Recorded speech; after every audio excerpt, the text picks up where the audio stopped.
Jean-Michel Coignard, directeur académique des services de l'éducation nationale, anciennement inspecteur d'académie. Il va falloir s'y faire, le titre a changé, mais les missions ont changé aussi? Non, elles n'ont pas changé. Ça marque simplement l'idée que nous sommes maintenant plus proches des fonctions stratégiques qui s'exercent au niveau de la région, au niveau de l'académie près du recteur que vous avez reçu récemment. En tout cas, bienvenue à vous. Bonsoir, bienvenue sur ce plateau du 7-8. Jean-Philippe Mallet, député PS, est resté également. On va parler éducation de cette rentrée. Comment s'est passée votre rentrée? Plutôt bien. Il y a eu tout de même un incident, si on peut qualifier comme ça, notable, la séquestration d'une inspectrice dans une école d'Achères par des parents. Oui, globalement, c'est pour moi très bien passé. En dehors de ce fait isolé? Ce fait isolé, bon, c'est malencontreux, ça arrive dans d'autres contrées parfois. Là, c'est un peu regrettable, il me semble, parce qu'on connaît bien les règles dans le département. Et c'est peut-être pas utile de se mobiliser à ce point, même si on comprend le regard des parents attentifs à leurs enfants. On a vu il y a quelques instants les images, on vous a entendu lors de la conférence de presse de rentrée que vous avez tenue. Vous avez mentionné ces 22 nouveaux enseignants qui ont été accueillis dans les Yvelines. Oui. Mais vous avez tout de même parlé du fait qu'il était difficile de les garder. C'était une crainte aussi. Les enseignants qui viennent dans le département quittent le département assez souvent? Mais nous sommes une académie formatrice, un département formateur qui attire des jeunes. D'abord, ça attire des jeunes à l'université avant, mais il y a un moment, après qu'ils aient pris leur fonction quelques années, où ils fondent leur vie de famille, ils veulent s'installer. Et une partie d'entre eux venant d'ailleurs se dit légitimement, rentrons chez nous. Donc ils cherchent à repartir. Il faut juste prendre conscience de ce turnover et savoir le gérer, et amplifier peut-être les mouvements d'enseignants, de jeunes qui arrivent, et donc ouvrir encore plus de places au concours, mais je crois que ce sera le cas l'an prochain. C'est pénalisant pour la continuité des projets, pour la pérennisation des projets qui sont menés? Non, il faut rester réaliste. Dans ce département, pour le premier degré, il y a 7500 postes, 8500 enseignants.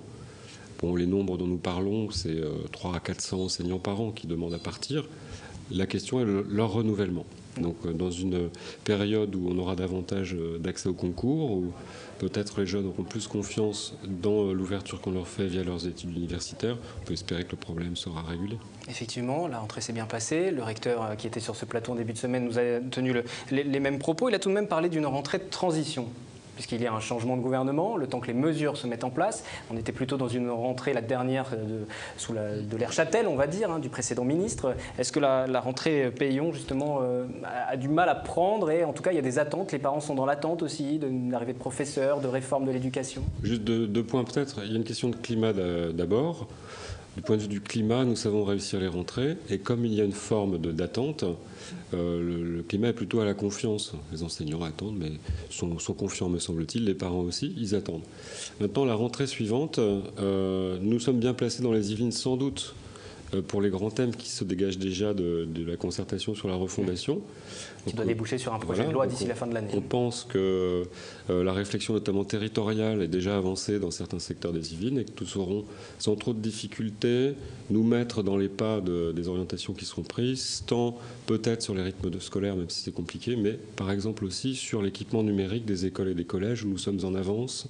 Même chose, vous l'avez vu avec la venue du président de la République sur des questions comme la cohérence des parcours des élèves de la maternelle jusqu'à la 3e. Voilà quelques focales qui sont d'actualité, vers lesquelles on devrait avoir des orientations renouvelées et pour lesquelles nous sommes prêts. Alors, il y a plusieurs dossiers justement qui vont être abordés. J'aimerais votre réaction sur la question des cours de morale, la morale laïque. Alors ça ne fait même pas l'unanimité au sein du Parti socialiste. Récemment, c'est le maire de Paris qui a dit que le terme n'était pas forcément très bien choisi. Vous en pensez quoi de ces cours de morale laïque dès le plus jeune âge? La première chose, ce n'est pas de penser de donner une opinion, c'est de simplement constater que, quel que soit le libellé de cette thématique, historiquement, elle a périodiquement été rediscutée. Et comme on l'a noté dans les journaux ces jours-ci, il n'y a pas tellement longtemps. Donc c'est une interrogation, à mon avis, qui parcourt la totalité de la question de l'école dans la République. On ne peut pas ne pas se la poser. Simplement, le contenu du message dans les programmes, pour rester sur ce qu'on demande aux enseignants de faire, a évolué avec la société. Donc, pour résumer, il est normal que ce problème soit réinvesti périodiquement.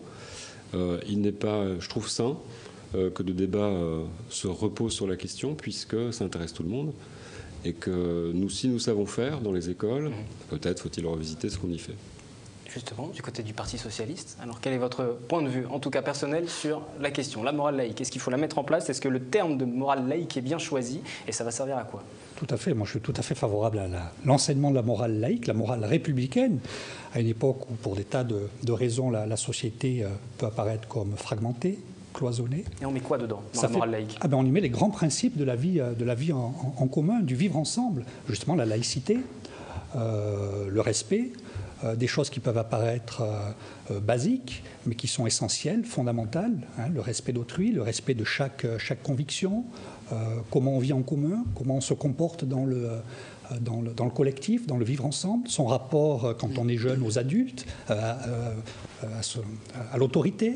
Ça me semble être des notions et une démarche tout à fait intéressante. Une autre question pour terminer un petit peu ce plateau éducation. Vous allez déménager, on l'a entendu tout à l'heure dans le reportage, toujours lors de cette conférence de rentrée. Vous serez installé à Guyancourt dorénavant. Et le point important, c'est tout de même qu'il y a une partie des services qui seront communs avec le rectorat, c'est ça? C'est mutualisation des moyens maintenant?